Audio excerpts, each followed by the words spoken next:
তো কোনো ভুল করিনি। নকল বউয়ের অভিনয় করতে করতে আমি তো সত্যি নিজের অজান্তে কখনোই মানুষটাকে ভালোবেসে ফেলেছি। ক্ষমা করার কোনো স্পর্ধা তো আমার নেই। আমাকে যে সবার কাছে ক্ষমা চাই, কিন্তু কেন কেন আমি ক্ষমা চাই? ভালোবাসা তো পাপ নয়, অন্যায় নয়, অপরাধ নয়। তবে কি আমি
জামাইবাবু উপন্যাস লিখে পুরস্কার পেয়েছে।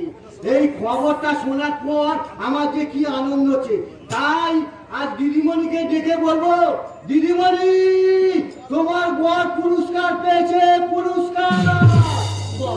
মেয়েদের জীবনে একটা স্বর্গীয় স্বপ্ন, স্বপ্নের স্বপ্ন, অথচ আমার দাদা সেটা আমার কাছে বরবার বানিয়ে দিয়েছে। না, আমি আর দাদার কোনো কথা শুনবো না। আমি এক্ষুনি আমার স্বামীর কাছে ফিরে যাব। পালিয়ে যাও দিদিমণি, পালিয়ে যাও।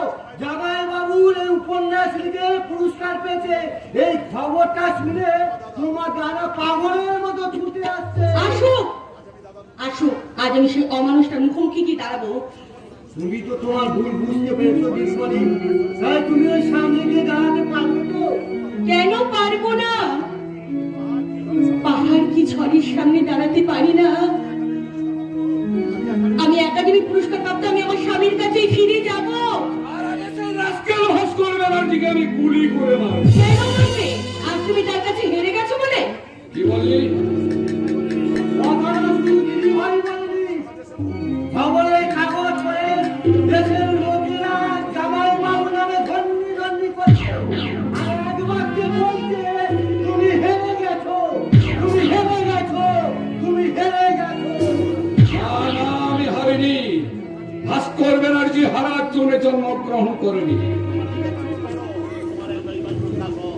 আমার একমাত্র বেঈমান, আমার একটা বেঈমান বন্ধু তিনখানা বই ছেপে তাকে পুরস্কার পাইয়ে দিয়েছে। আর আমি সাগর রায় 3টে উপন্যাস লিখে আমি জ্ঞানপীঠ পুরস্কার পাইয়ে দেব। জ্ঞানপীঠ? জ্ঞানপীঠ পুরস্কার নয় রে দিদি, জ্ঞানপীঠ পুরস্কার নয়। আমার দাদা টাকা তুমি টাকা চড়ে সাগরাইকে পাই দিয়েছো অজ্ঞানপীঠ পুরস্কার। চুকার চরিত্রহীন, তোর মতো চরিত্রহীন মুখে শোভা পায় না। চরিত্রহীন আমি না, চরিত্রহীন তুমি। কারণ একটু তুমি একটা তোমার অফিসে যুবতী বউকে আটকে রেখে চাকরি দেবার লোক দেখিয়েছো। বেশ করেছি দেখার মা। কি আর হন মিস্টার অচিন মুখার্জি, আর একটা বাজে কথা বলে তোমাকে আমি কি করবে নিশি? পুলিশকে খবর দেবে? পুলিশ তো মিস্টার মুখার্জির কেনা, আর শহরের বড় বড় আমলারা মিস্টার মুখার্জির সব চেনা। Of course, আমি প্রতি মাসে মাসোয়ারা দিই, আর তাই সরষে আমি দিনকে রাত করব। আর ভাস্কর যে পুরস্কার পেয়েছে তার চেয়েও শ্রেষ্ঠ পুরস্কার আমি সাগরের হাতে তুলে দেবো। মুখার্জি বাবুর হাতে আপনার পাণ্ডুলিপিটা তুলে দিই। বাবু একবার ভালো করে পড়ে পড়ে দেখো। ও শিওর শিওর শিওর, আসুন মিস্টার মুখার্জি। আপনি এই 3টে লেখার ছন্দ পড়ে মনে মনে দ্বন্দ্ব অনুভব করবেন, আর কোন লেখাটা আগে ছাপাবেন আমি ঠিক কি করতে পারবেন না। ওরা আমাকে চেনে না সাগর রায়, ওরা দেখেনি আমার আসল রূপ। কিন্তু আমি কেন চুপ করে আছি জানো? তোমার 3টে বই আমি প্রেসে পাঠাবো বলে। বাবু একবার বইগুলো আপনি নিন, নিয়ে বাবুকে একটা একটা করে দিন, উনি পড়ে পড়ে ভালো করে দেখুন। দেখি একই তোমার 3টে খাতায় কোনো লেখা নেই, শুধু সাদা খাতা। না, আপনি হয়তো খালি চোখে দেখতে পাচ্ছেন না। চশমা এনে দেবো? চশমা সাগর, তাহলে শুনুন মিস্টার মুখার্জি, ওই সাগরায় আমার বন্ধুর দাদা। হ্যাঁ, এসে ঠিক কথাই বলেছে। পাছে আপনার বোন অন্য কোনো সাহিত্যিকের সঙ্গে বিপদগামী না হয়, আর আপনি যাতে কোনো অশ্লীল সাহিত্য প্রকাশ করতে না হয় সেই জন্য নিশ্চিত কায়দা করে আমাকে লেখক সাজিয়ে আপনার কাছে পাঠিয়ে দিয়েছিল। না জেনে না বুঝে আমি আপনাকে অনেক কটু কথা বলেছি, তার জন্য আপনি আমাকে ক্ষমা করুন। আমিও তো আপনার সাথে অনেক অন্যায় করেছি, তাই আপনি আমাকে ক্ষমা করুন। কিন্তু আমি তোদের কাউকে ক্ষমা করব না। আমি আজকে প্রমাণ করে দেবো যে আমি একা একা বড় অসহায়। না, আমি একা নই, আমি অসহায় নই। আমার ব্যবসায়ী বন্ধু আছে, আমার ভাই আছে, যাকে আমি খেলার পুতুল করে রেখেছি। এই কে আছিস? মত দিয়ে আয়। তোমার হাতের খেলার পুতুল আমি ছাড়া আপাতত আর কেউ নেই, তাই মজার বদলটা আমি নিয়ে এলাম।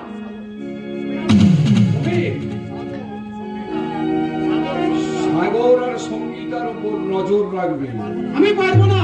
কি তোর এত বড় সাহস? সবাই তো তোমার হাতের খেলার পুতুলটা যে আজ মানুষ হয়ে গেছে। তুই কি বলতে চাস? এখনো সময় আছে দাদা, তুমি তোমার পাপের পথ থেকে ফিরে দিদিকে জামাই বাবুর কাছে পাঠিয়ে দাও। না,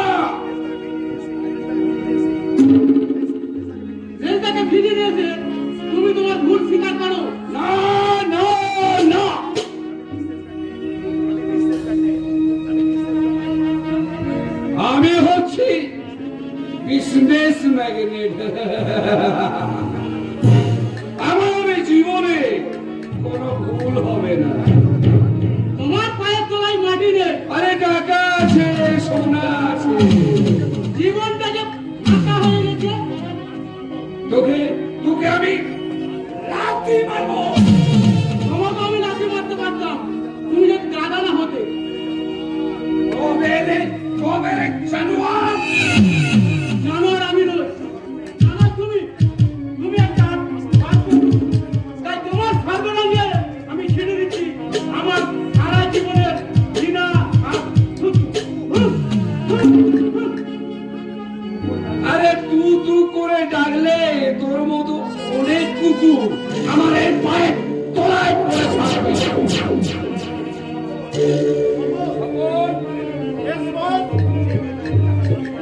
যে মেয়েটাকে আমি টাকার টনিক খাইয়ে রক্ষিত করে রেখেছিলাম, তাকে তুমি বাগান বাড়িতে নিয়ে যেতে পারবে? টাকা ছাড়লে আমি সব পারবো বস। আর একটা কথা, বউটা পুরো বেশ্যা হয়ে গেছে, এবার চাঁদ উঠবে। হ্যাঁ হ্যাঁ হ্যাঁ, তুমি ওই পরাণ সঙ্গীতা আর সাগরের দিকে একটু লক্ষ্য রেখো। হ্যাঁ, সে কেমন নাচতে পারে আর গাইতে পারে।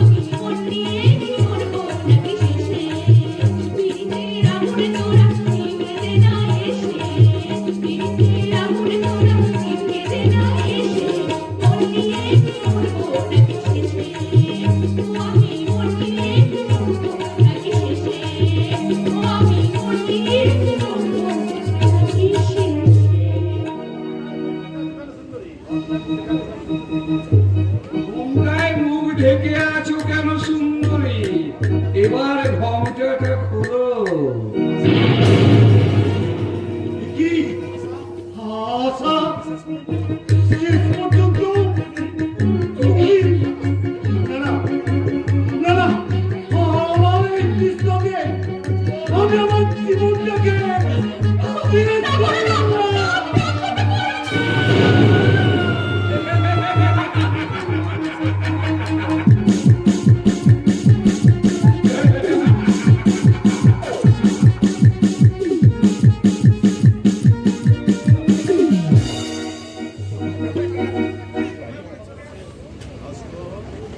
ভাস্কর, ভাস্কর, ওই ও ভাস্কর, গেল কোথায় ছেলেটা? অমরের জন্মদিনে যেসব নিমন্ত্রিত অতিথিরা এসেছিল সবাই তো খাওয়া দাওয়া মিটিয়ে চলে গেছে, তাহলে আমার ভাস্কর গেল কোথায়? ভাস্কর, ভাস্কর। একটা ছেলে তো বাড়িতে নেই মা। ভাস্কর বাড়িতে নেই, কোথায় গেছে বৌমা? ওই একাডেমি পুরস্কার প্রাপ্ত উপন্যাসটা যে প্রকাশক ছেপেছেন তাকে বাড়ি পৌঁছে দিতে গেছে। আহাহাহা। ভাস্করের আমার কর্তব্যের শেষ নেই, জুতো সেলাই থেকে চণ্ডীপাঠ সব তাকেই করতে হয়। ও, সব কাজ শুধু একটা ছেলে করে, আমি কিচ্ছু করি না বুঝিস? নিশ্চয়ই করিস মা, নিশ্চয়ই করিস। তুই না করলে আমার ভাস্করের কি সাধ্য ছিল? তুই তার পাশে ছিলিস বলেই তো সে সব কাজ করতে পেরেছে। সে শুধু বাইরে বাইরে ছুটেছে, আর তুই তো আমার ঘর সামনেছিস মা। হ্যাঁ, সেই জন্যে সকলের আড়ালে ভগবানকে ডেকে ডেকে আমি কি বলি জানিস? ভগবান, আমি যেন সারা জীবন সঙ্গীতার মতো পুত্রবধূ পাই। মা, তুমি শুধু বৌদিকে চাও, ছেলেকে চাও না? অমর, আজ আমার জন্মদিন, আজকের দিনে বড় ভিআইপি হলাম আমি, আর সেই আমি থাকতে বৌদি আমার তোমার প্রিয় হয়ে গেল। এটাই হয় ভাই। ওরে পাগল ছেলে, ছেলের বউকে আপন করে দিতে হয়, তাদের পরের মেয়ে না ভেবে সবসময় মনে করতে হয় নিজের মেয়ে।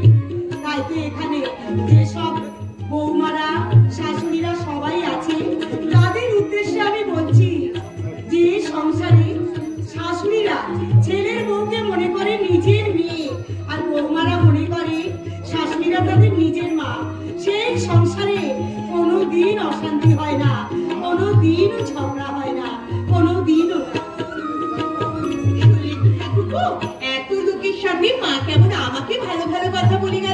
বলবেই তো, তুমি আসার পর থেকে মায়ের ভালোবাসা ভাগ হয়ে গেছে। এই ভালোবাসাটা কিন্তু আরো একটা ভাগ হবে ভাই, যখন তোমার বউ আসবে।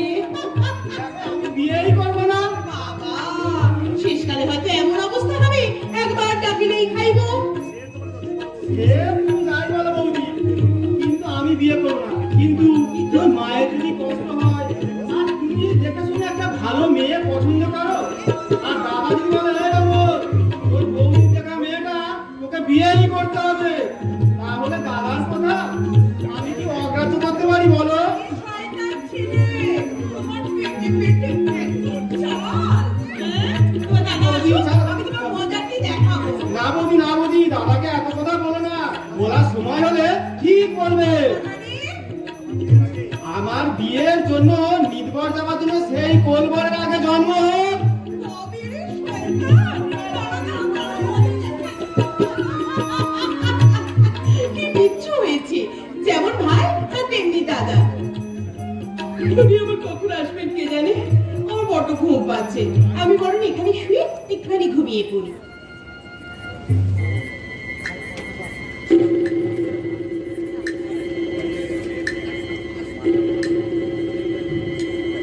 ঘুমিয়ে গেছে, ভাস্করের বাড়ির সবাই ঘুমিয়ে গেছে। ওই লেবু গাছের ঝোপের ভেতর জেগে আছি শুধু আমি। ওই ভাস্করের জীবন থেকে ওই হারামজাদি মেয়েটাকে সরিয়ে দিতে, ওই মেয়েটাকে সরিয়ে দেবার আগে আমি যৌবনটা একটু চেখে দেখবার জন্য আমি তুলে নিয়ে যাব আমার বাগান বাড়িতে। আর গঙ্গাকে খুঁজে না পেয়ে চিরজীবনের জন্য হাতে যে কলম ধরার লেখাটা বন্ধ হয়ে যাবে।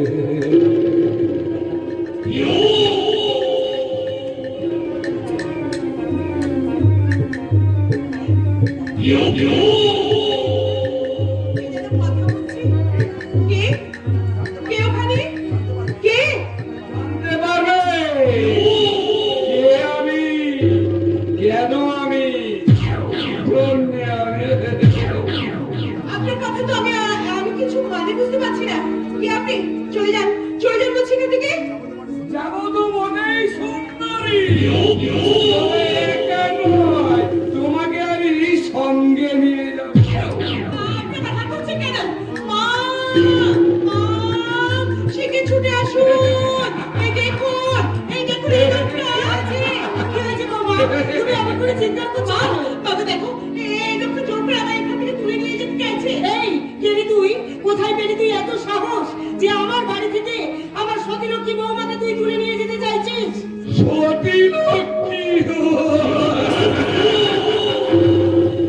না বুড়ি, ওই সতী লক্ষ্মীর বউটার আসল পরিচয় তোমরা জানো নি। কি বললি? আর ভাস্কর তোমাদেরকে পরিচয়ও দেয়নি। কি বললি? ওর আসল পরিচয় ও দেহ প্রসারিণী কণিকা গঙ্গা। ও তোমাদেরকে অভিনয় করে ঠকিয়েছে। না, না, খবরদার, খবরদার, তুমি আমার কাছে আসবে না। আমার ভাস্কর, আমার ভাস্কর পরিচয় আমার কাছে দেয়নি। আমার ভাস্কর আমার সাথে অভিনয় করেছে। তুমি দেহ প্রসারিণী কণিকা।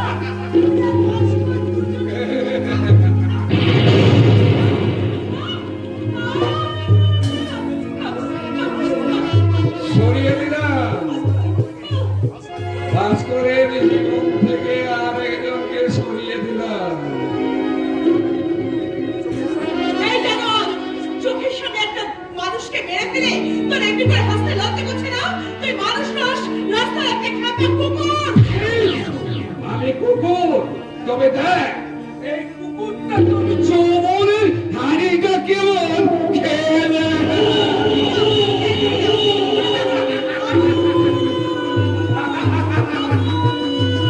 আমি কি আছে? এই জানা, ছেড়ে। এই এই সুরের বাচ্চা, আমার রাস্তা থেকে সরে না, নাহলে তোকে আমি গুলি করে মারবো। তুই আগে তা আগে, তুই চলে যা। একদম এ করি না। সরে যা, সরে যা বলছি, সরে যা বলছি।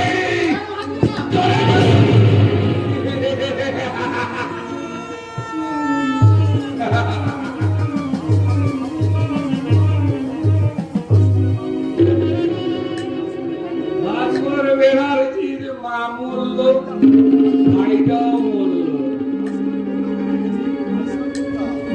ওই ভাস্করের বউটা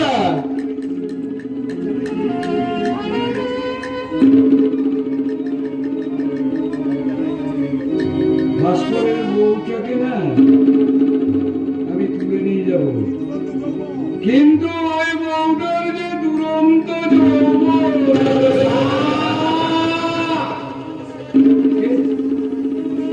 কে যেন আসছে, যদি ধরা পড়ে যাই না। ভাস্করের জীবন থেকে ওর মা ভাইকে মারলাম।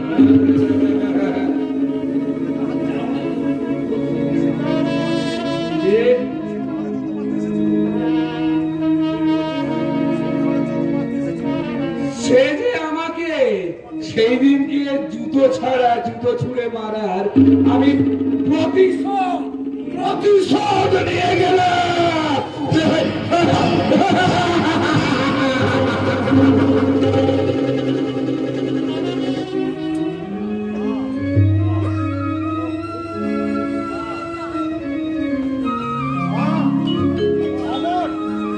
সঙ্গীতা, তোমরা দেখবে এসো, কাকে নিয়ে এসেছি? বাবা এসেছি, বাবা। 12 বছর পরে আমাদের বাবা ফিরে এসেছে। কি হলো, কথা বলছো না কেন তোমরা?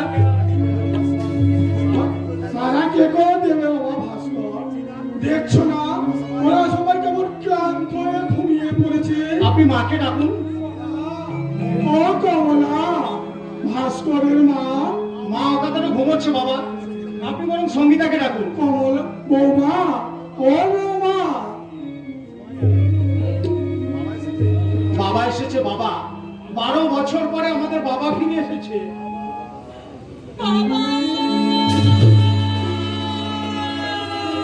হঠাৎ তুমি কেঁদে উঠলে কেন বৌমা? আমি তো তোমাদের সবাইকে আশীর্বাদ করতে এসেছি। আপনি কি বুঝতে পারছেন না বাবা? তুমি কি বুঝতে পারছো না? আমাদের মা আমাদের চিরদিনের মতো ছেড়ে চলে গেছে।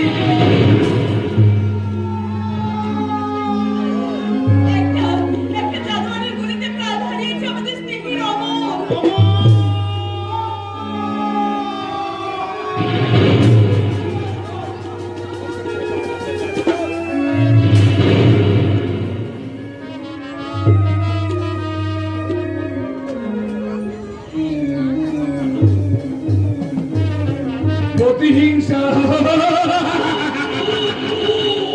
প্রতিহিংসার অঙ্গলির মুখার দিকে তোরা শাস্তি দিতে পারলি না। কি করে পারবি? আমি তো ওই ঝোপের আড়ালে লুকিয়েছিলাম। এখন আমি এখন ওই ভাস্কর ব্যানার্জি আমি গ্রামের আশেপাশে লুকিয়ে থাকবো। কেন আমার ধারণা যে ভাস্কর ব্যানার্জি শহর ছেড়ে এই গ্রামের রাস্তা দিয়ে আসবে। আর আমার প্রতিহিংসা, ভাস্করের মৃত্যুর পরই আমার প্রতিহিংসার খেলা বন্ধ।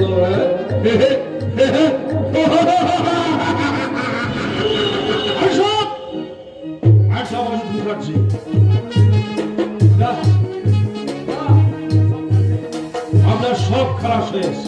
চলুন, চলুন।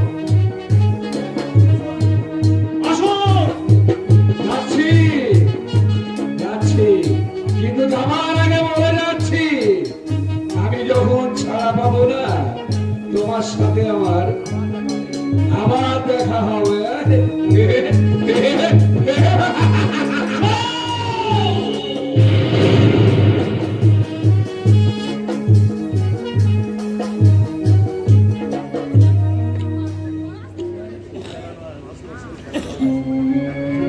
শুধু খেলা নয় ভাস্কর, সব মানুষই চলছে এই নিয়মিত মায়ার খেলা। তাই তো আমি মানব সংসার থেকে দূরে চলে যেতে চাই। তাহলে বলুন বাবা, 12 বছর পরে আপনি কেন ফিরে এলেন? কিসের টানে? আমি জানি না, ঈশ্বর জানে। তাহলে আপনার ওই ঈশ্বরের কাছে আমি বলে দিচ্ছি, আজ আপনাকে আমরা ফিরে যেতে দেবো না। জোর করে আমার এই দেহটা আটকে রাখতে পারবে ভাস্কর, মনটা আটকে রাখতে পারবে না। বাবা,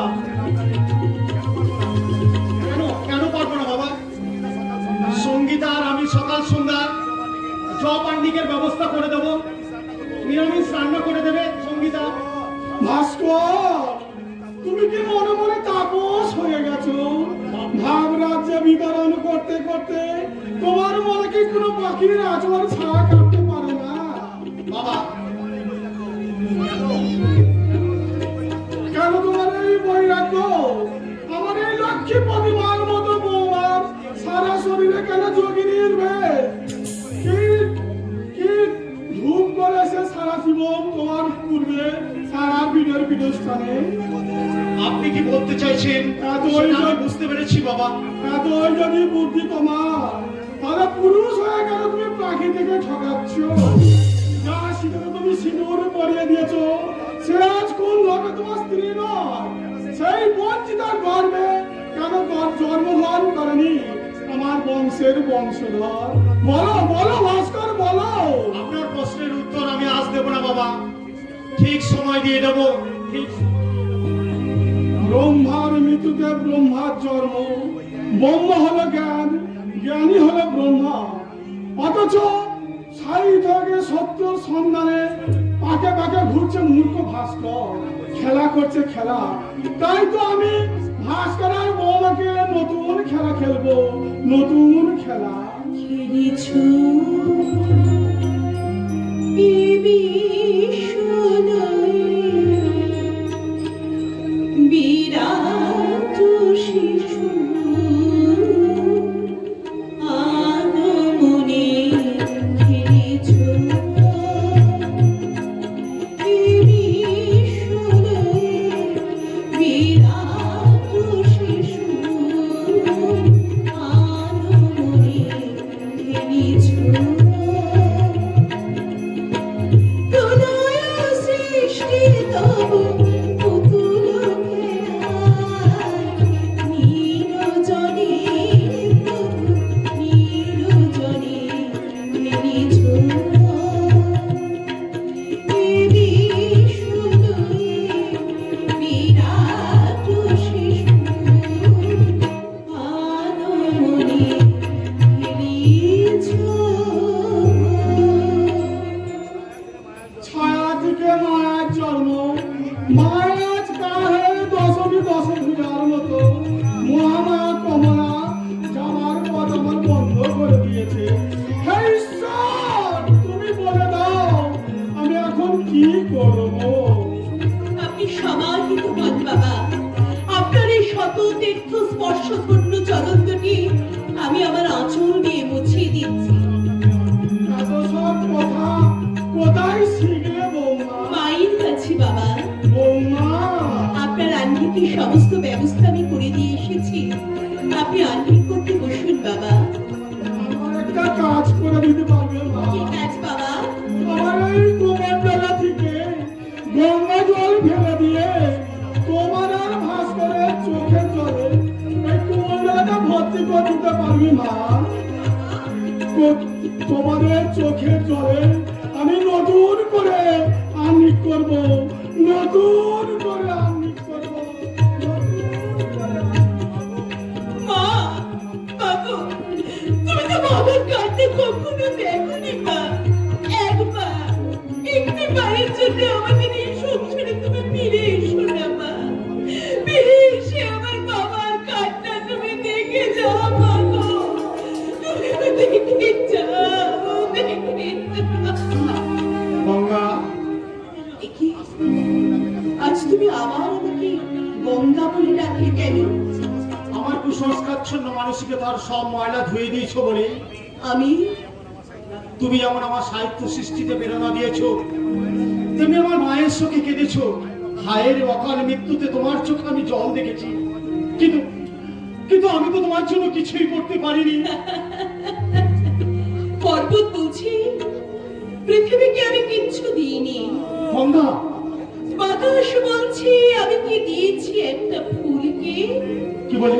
এক টুকরো খাঁটি চন্দন কাঠ হয়ে নিঃশেষ হয়ে গিয়ে বলছে আমি কি দিয়েছি এক পূজারিনীকে।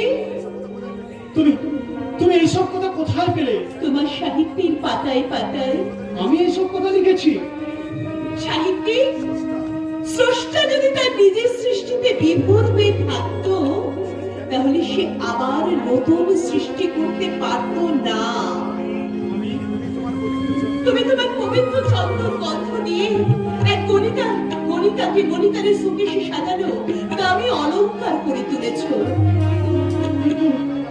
তুমি জানো না লেখক, তোমার পর্বতের মতো চরিত্রের দৃঢ়তা আমার মনের পৃথিবীকে কিভাবে বেঁধে রেখেছে। আর সবার শেষে একটা কথা বলি, তুমি আমার সেতুতে সিঁদুর পরিয়ে দিয়ে আমার নারী জন্ম সার্থক করে তুলেছ। গঙ্গা, না না না না, তোমার নারী জন্ম সার্থক হয়নি, তোমার নারী জন্ম সার্থক হয়নি। আমার বাবা বলেছেন, ভাস্কর, তুই পুরুষ হয়ে প্রকৃতিকে ঠকিয়েছিস। তাই তাই আমি চাই তুমি হবে আমার সন্তানের মা। না না না, এর হয় না, এর হতে পারে না, কিছুতেই না। কেন হয় না, কেন হয় না? এটা আমার বাবার আদেশ, যে বাবা আমাদের সংসারে এখন হিমালয় পর্বতের মতো। কিন্তু গঙ্গা যদি কখনো কোনো কারণে হঠাৎ হিমালয় থেকে মাটিতে আছড়ে পড়ে, আমি মূর্খ ঐরাবতের মতো ভেসে না গিয়ে শিবের মতো তোমাকে জটায় লুকিয়ে রাখবো। সামান্য ভূমিরজ যদি গঙ্গাকে আমার দুর্ভাগ্যের পাতালে টেনে নিয়ে যায়, আমি পাতালে গিয়ে কপিল মুনির আশ্রম হয়ে যাব। কপিল মুনি আমার কপালে কি অত সুখ সইবে? আমার ভালোবাসার মন্দাকিনী, আমার প্রেরণার ভগবতী, আমার নতুন জীবনের সংজ্ঞা, গঙ্গা গঙ্গোত্রীর মতো তুমি আমার জীবনে বইবে, বইবে, বইবে। নদী যদি পলকান করে ঢেউে ঢেউে বারে বার, ঢেউে ঢেউে বারে বার। নদী যদি পলকান করে ঢেউে ঢেউে বারে বার, ঢেউে ঢেউে বারে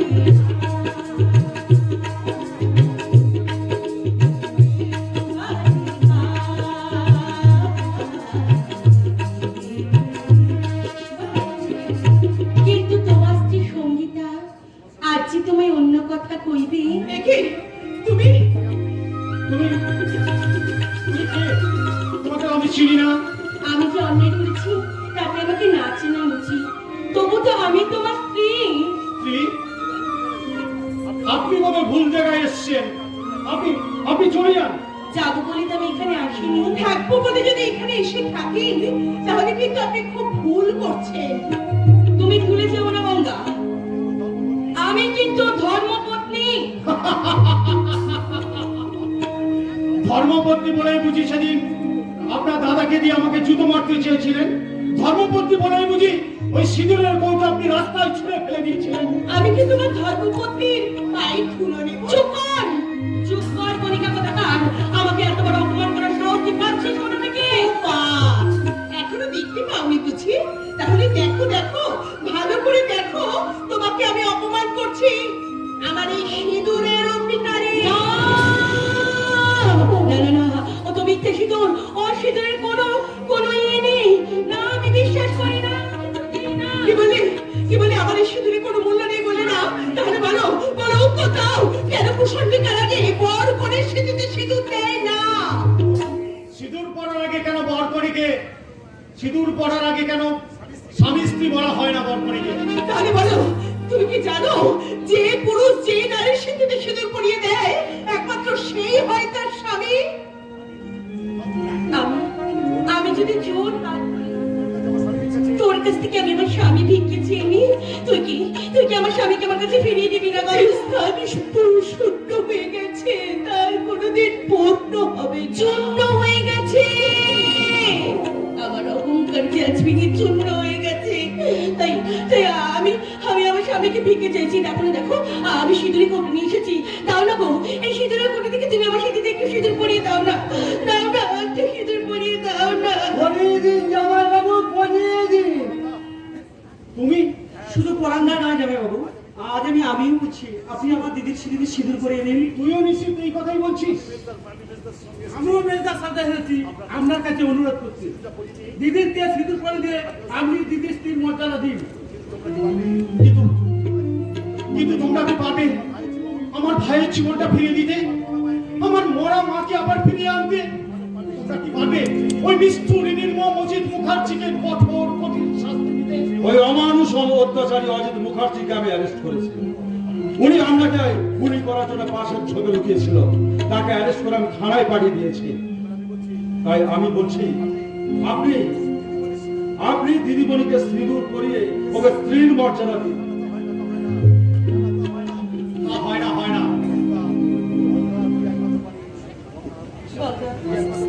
তুই একটা কথা বলিস, আমার হারানো স্বামীকে আমার বুকে ফিরিয়ে দিতে। আমি বলছি আমার স্বামীকে তুই ভিক্ষে দে। আমি আঁচল পেতে তোর কাছে ভিক্ষে চাইছি গঙ্গা। আমার স্বামীকে তুই ভিক্ষে দে, ভিক্ষে দে, ভিক্ষে দে। সঙ্গীতা না, দি না, না, না, না, হতে পারে না, হয় না। একটা আকাশে কখনো দুটো চাঁদ থাকতে পারে না। দুটো চাঁদ না থাকলেও দুরকম চাঁদ তো থাকতে পারে। গঙ্গা, এগুলো লেখক ফিরকি ফুটে থপথপে এত সিঁড়ি বুকে যেমন পূর্ণিমার চাঁদ ওঠে, তেমনি তার কিছুদিন পরে পশ্চিম আকাশের দিক চক্রবারে দ্বিতীয় দিনের একবারের চাঁদ তো ওঠে। আমি না হয় সেই দ্বিতীয় চাঁদের মতোই পশ্চিম আকাশে হারিয়ে যাব। গঙ্গায় আজ ভাটার টান এসেছে গো, ভাটার টান। জোয়ার আনে গঙ্গার দুপাশে ভেসে বেড়াচ্ছে অসংখ্য স্মৃতির পাখিরা। গঙ্গা, তুমি সত্যিই গঙ্গা।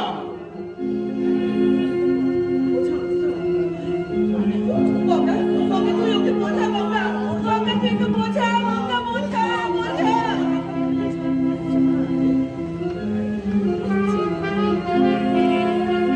এই যে, বলে এই যে বাবু, আরে কান্নায় ভেঙে পড়লে চলবে না, আমার সঙ্গে সব দেয়ালা করলে চলবে না। আমার সারা অনেক মাসের অনেকগুলো টাকা বাকি পড়েছে। আমি বাবু বেশি দিন ধারে কারবার করি না। ধার করা ভাতারে সোহাগ দেখে বাঁচি নে। আমি চাই না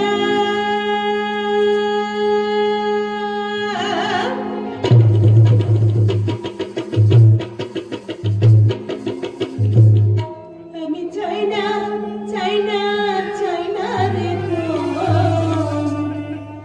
ওজন করা ভালোবাসা। আমি চাই না, চাই না, চাই না রে ওজন করা ভালোবাসা।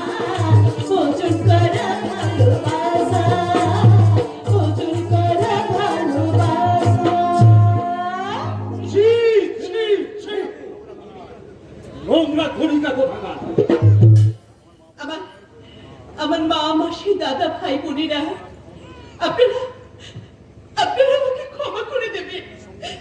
ওই সঙ্গীতাদের জীবনে তার স্বামীকে ফিরিয়ে দেবার জন্য আমি বাধ্য হয়ে কিছুক্ষণের জন্য আমার আগের মুহূর্তে ফিরে গিয়েছিলাম। কারণ এছাড়া যে আমার আর অন্য কোনো উপায় ছিল না।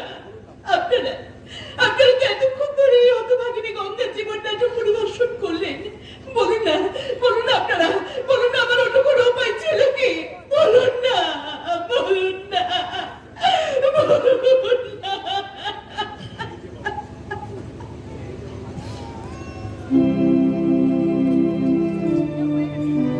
বলি এই যে মশাই, আরে বাবা আমার টাকা না দিতে পারো, না দিতে পারবে, অন্তত কমসেকম তোমার বউয়ের নিয়ে আসা সিঁদুর কৌটো থেকে একটুখানি সিঁদুর নিয়ে ওর সিঁদুরে পরিয়ে দিয়ে বুঝিয়ে দাও যে সিঁদুর পরিয়ে না দিলে কোনো পুরুষ কোনো নারীর স্বামী হতে পারে না। তোমরা সুখ নিয়ে যাও, শান্তি নিয়ে যাও। আমি তোমাদের সকলের দুঃখ, ব্যথা, বেদনা নিজের বুকে নিয়ে মহান সমুদ্রের মোহনার দিকে ছুটে চললাম। ও গঙ্গা, তুমি ও গঙ্গা বইছ কেন? বৃষ্টির রোদ পারে অসংখ্য মানুষের হাহাকার শুনে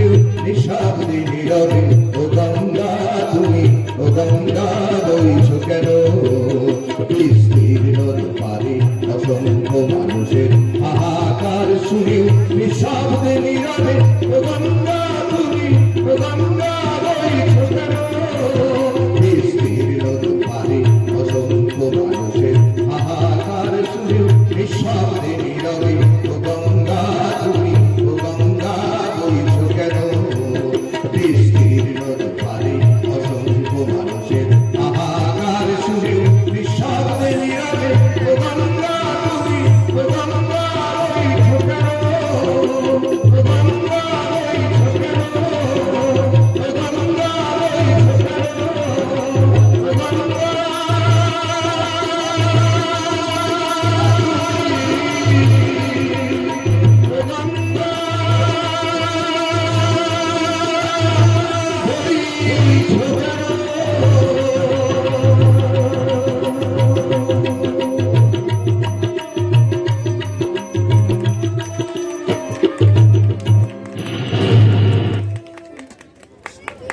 নমস্কার। স্বামী আগে না সুদূর আগে যাত্রাপালা শেষ হলে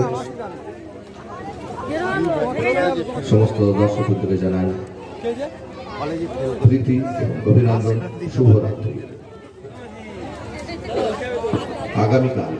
আগামীকাল এই মঞ্চে দেখতে পাবেন এক বিচিত্র অনুষ্ঠান। আগামী